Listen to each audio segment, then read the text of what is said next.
What's up guys, we're looking at the R50 Seeker by Olight. This has a max output of 2500 lumens. Before we jump to the review, I wanted to show you what comes in the box. We have the R50 Seeker itself. Olight this time provides a charging wall adapter.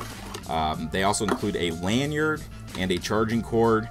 And when you buy from skybend.trade, you also get a holster for the flashlight, which is pretty neat. You can clip it on your belt and it works out good.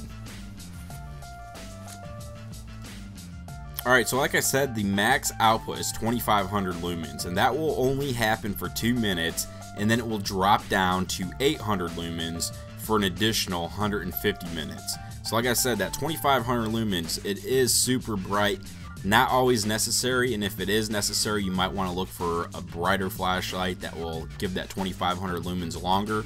But still, 800 lumens for 150 minutes is an excellent runtime for this small form factor.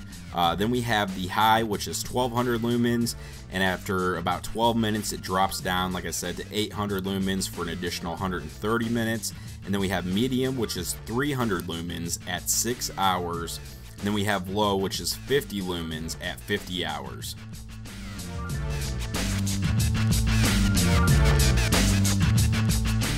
Alright guys, so let me just give you a tour around this guy here real quick. You can see we have this kind of bluish bezel here around the front, and there's actually like a greenish type O-ring in there that after you have this on for a little bit and turn it off in the dark, it will glow a little bit green.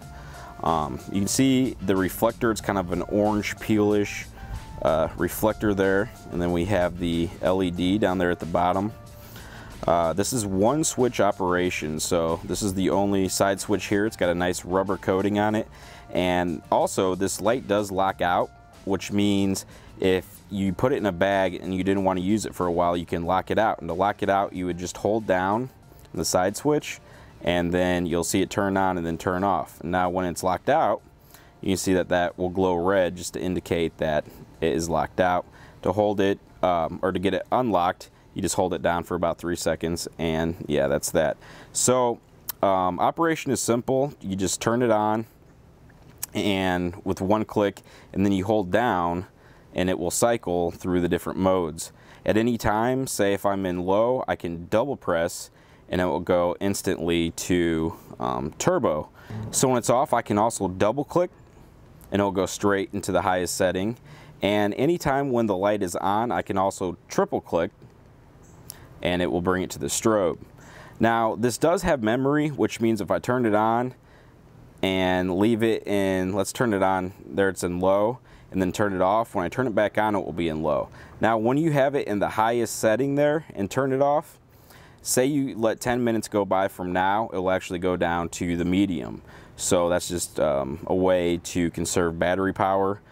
So we have that side switch there. Now this flashlight does roll a little bit, so you have to, you know, if you set it down, and it will roll away from you, and it's weighted a little bit, so you don't want it rolling off onto the floor or onto your toe. But it's got this nice checkered pattern here. The grip feels really good. This is a really nice, I call it traditional style flashlight. How it fits in your hand, everything just boom, works really good. Down here, this is rechargeable, so here's the charging door. This does have an IPX8, so there's this little flap here that you just kind of push down there, and it will prevent water from getting in there along with dust. And then you just have your charging cord there, or your charging port there. And also this charging port does glow red while it's charging, and it will turn green when it's finished charging. So that's just a really nice indicator to have there. Let's go ahead, spin off the tail cap here, and you'll see the big old 3.7 volt 4500 milliamp hour battery, 26650. This is included with the flashlight, which is nice, and it is rechargeable, hence the charging port there on the back. All right guys, for example, I want to compare the S30 to the R50. So here is the S30 on its max output there, and here is the R50 Seeker.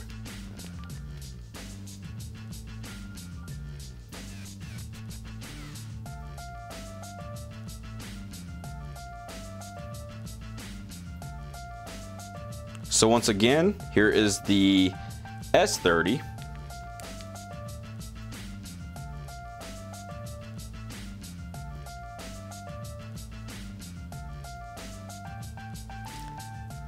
And the R50 Seeker.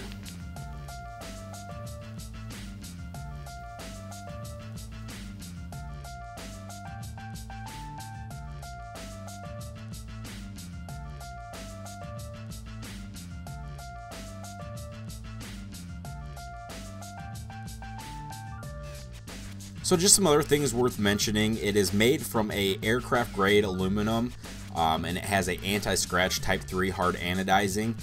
The max throw on this is 297 meters. Like I said, it is waterproof up to 6 feet. It uses a Cree XHP50CW LED, and the light, including the battery, weighs 255 grams. Something else I wanted to point out is that you can charge this light and use the light at the same time. So there you go, the R50 Seeker. I'll put a link in the description, and thanks for watching.